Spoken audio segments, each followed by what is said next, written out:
Hello and welcome to Two Car Pros. Today we're going to be taking a look at how to install an aftermarket head unit in an F-150 from the year 2005. We're going to use an 8mm wrench here. So the very first thing we should do is undo the negative battery terminal cable. That way we don't have any shorts when we're working on the stereo later on. This is just a good safety measure. I absolutely recommend it. And when you're working anything on the batteries, it's a good idea to have gloves on, because you never know what kind of battery acid could leak or corrosion. You don't really want that on your skin.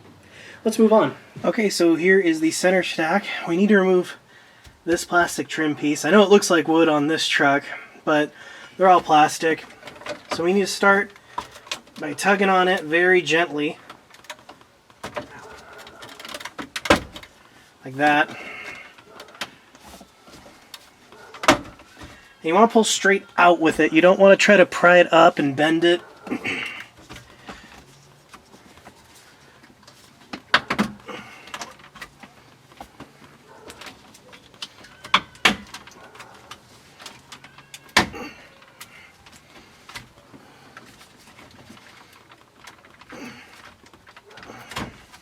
I'm trying to be firm, but not break anything at the same time. It's kind of challenging.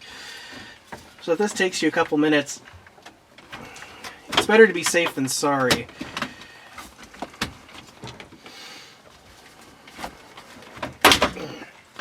There we go. This whole unit comes out. You can even unplug.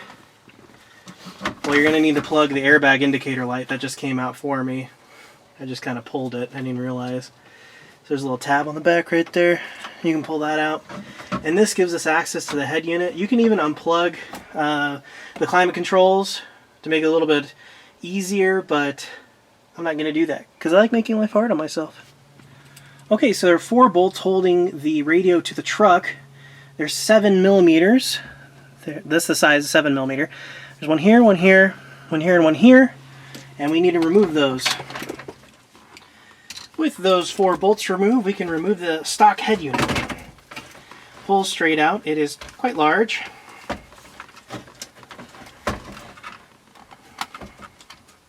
On the back, I can't really see it too well.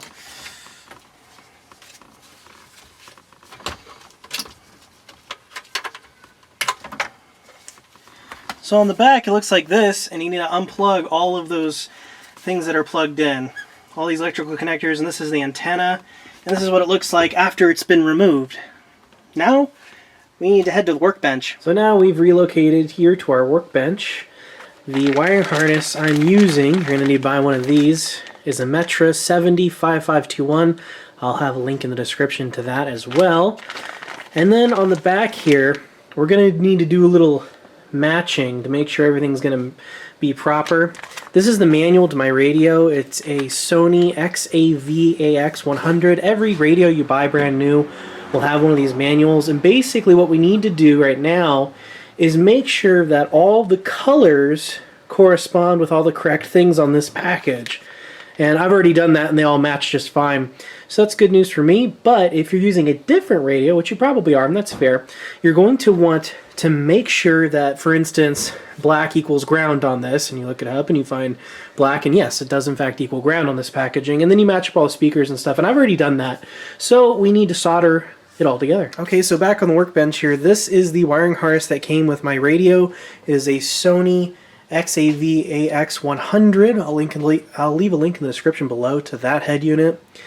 And as you can see, I've already stripped all of the wires that go to it. I stripped, trying to leave somewhere like a 1/4 inch, maybe a little bit more on the end of these wires. And then since we know all the corresponding wires match up, you just color coordinate them and you're good to go. And this over here also came in our Metra wiring kit that's super cool, is so you can plug in your stock Ford subwoofer into your new aftermarket head unit. So let's go ahead and solder it together. You can use electrical connectors, the kind you kind of crimp together on both sides. That is acceptable. I just personally don't like using that because I think it looks a little cleaner to solder them together. And I've heard, I don't know if it's true, but I've heard you get a better connection when they're soldered together. So let's go ahead and I'm going to show you how to solder one together, and then I'm going to do the rest. Okay, so here's our first two wires we're going to solder together, making sure that they're both just pure white. There isn't a black stripe going down either of them, because that could cause you problems in the future. You could short something out, you could blow a fuse, it may not sound right, it won't work properly. So we need to go ahead and make sure that it is pure white to pure white with no black stripe, and now we can solder them together.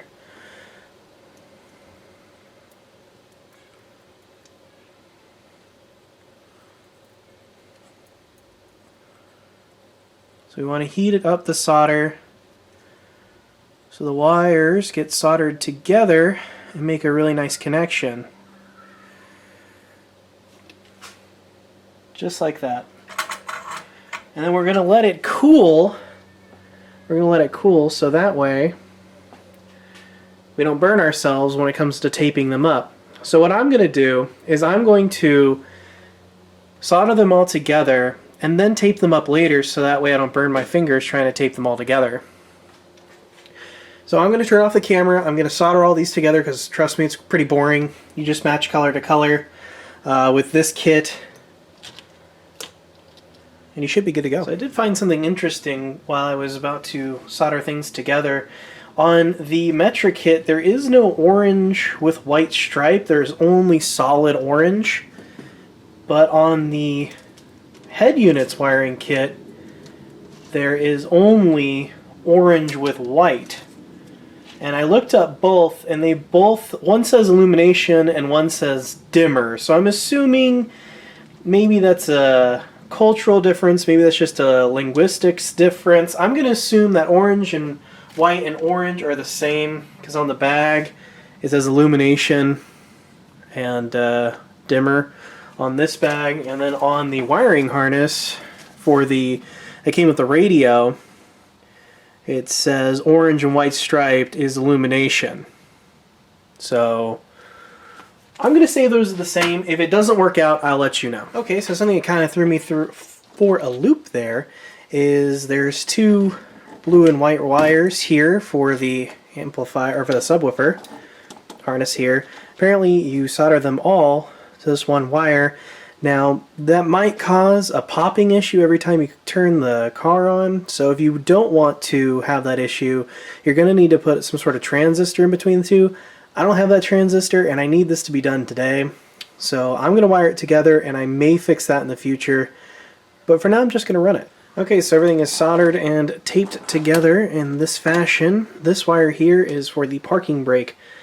So when the parking brake is engaged, you can mess around with some of the features so it doesn't think you're actually driving anywhere. Although, if you were to ground this out anywhere, it would think the parking brake is on all the time and not hinder you at all. So that's an option for you. Now this one here says reverse in. This would only be relevant if we had a reversing camera. That would come with that, but I don't, so I'm not hooking that up. Now what we can do is plug this into the truck and this end into our unit. So the next thing we're going to do though, here's our unit.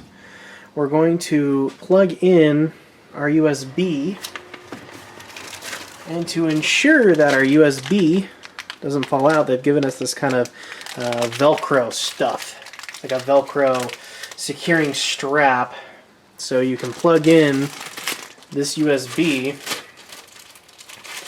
And this is just a standard USB 2.0 here, so you can plug in your iPhone or Android.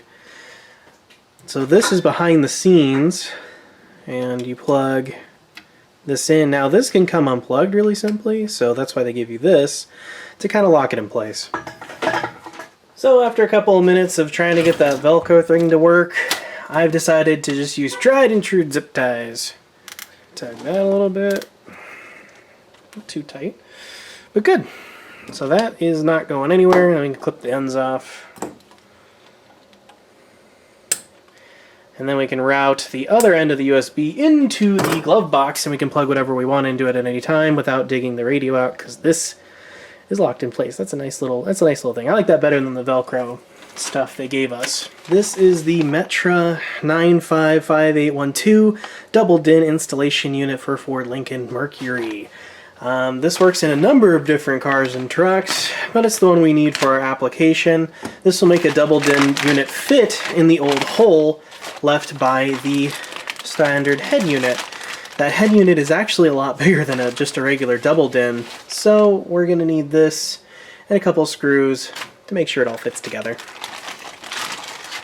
See, this right here will go where the old radio went, so that needs to go like this, and that's where these screw holes correspond with. So we need to secure a radio with this to the front of the double DIN surface. So once we've gotten our metric kit out of the bag, we need to identify the pieces.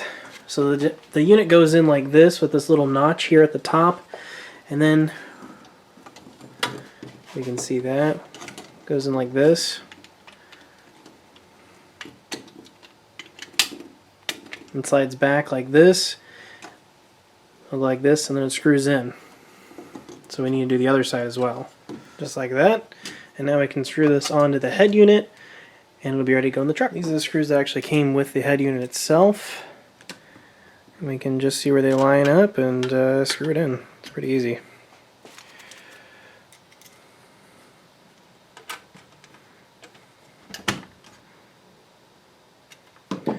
There we go, that's nice and secure. And then we can do the other side. There you go, and there it is installed. This is what more or less it'll look like once it's in the truck. Okay, so the next thing we need to worry about is routing the microphone. I already found this spot here I really like. It's a little loose and jiggly, but they did give you, at least they gave me, a piece of double-sided tape, so I can put that underneath there and it'll stop it from jiggling. So we need to put this really long wire. You could mount this thing anywhere, and we're going to force it down through that little crevice there. That will deposit down here by the footwell, and then we can have it come over and up. And you see where there's light up there? It's not a solid wall. You can put that wire right through it, and it'll come out here, which will then connect to the back of the head unit. Okay, so the next thing we're going to worry about is this parking brake wire. What I'm going to do is feed it through there. It's going to come down here, down this way, and I am going to attach it to that bolt right there. I'm going to undo the bolt a couple turns, feed it into there, and then tighten it back up. If you want to hook up the parking brake, that's all in there, but realistically, you're really not going to want to. This is what it looks like after it's installed, and then we can pull this wire tight so you don't see it underneath the footwell. Okay, the next thing we need to route is this. It's the USB, so you can plug in different accessories and such to your head unit, and we're just routing that over here, sort of behind the scenes, into the glove box. You can see it come up right here. So here's our head unit. Microphone in is right here, just like that. Next, we can plug in our subwoofer. It's gonna be this black one here. I'm only gonna plug the white one into the black. We're gonna leave the red dangling because there's only one subwoofer. There's another spot to plug that in. So, and it's a good idea to tape that off. I'll do that off camera, don't worry about that. And then we need to plug the head unit into the wiring harness. Oh, that was a nice click. Next, we can plug in our subwoofer. Let me put this down. This is our subwoofer assembly. If you don't have a subwoofer, most of these cars didn't come with them. That's okay. This is for steering wheel controls. If you have that, you can plug that in. I don't. I'm okay with it. And then we can plug in the main wiring harness connector. Okay, so before you put your head unit in, make sure you don't forget to plug in your antenna. It looks like this, and it's really hard to show on camera. It goes here. It goes here on the head unit there. So we need to don't forget to plug that in so you can have radio. There we go. I would show you in better detail, but the antenna wire is just not very long.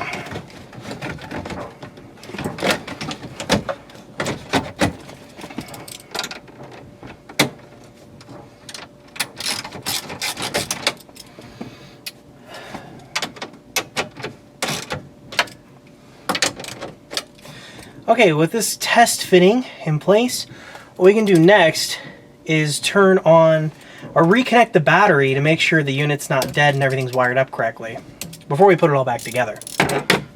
Alright, we're back at the negative battery terminal. We plug that back in.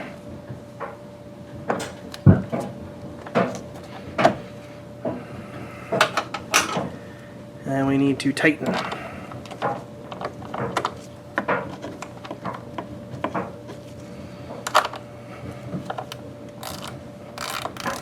There we go. Now let's go check on the radio. Okay, so moment of truth. Let's hope our hard work paid off.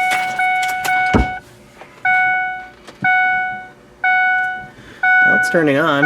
It's a good sign.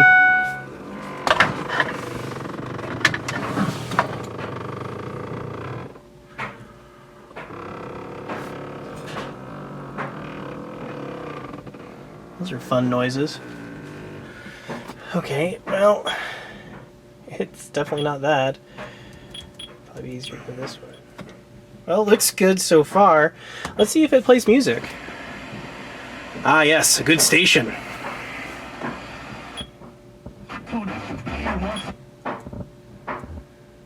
Oy.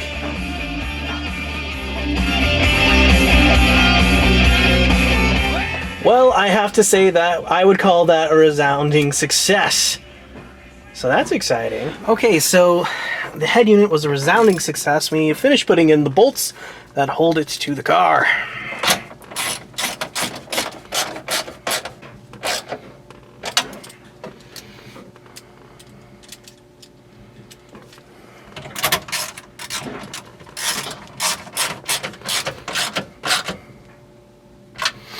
There we go. There's that. And then we can put this back into its place, making sure that we plug in the passenger airbag light. It's kind of a short cable, so I can't really show you how it goes in. Looks like it goes in sideways-ish. There we go. It does. It kind of goes in sideways. So then we can kind of push this back into its home.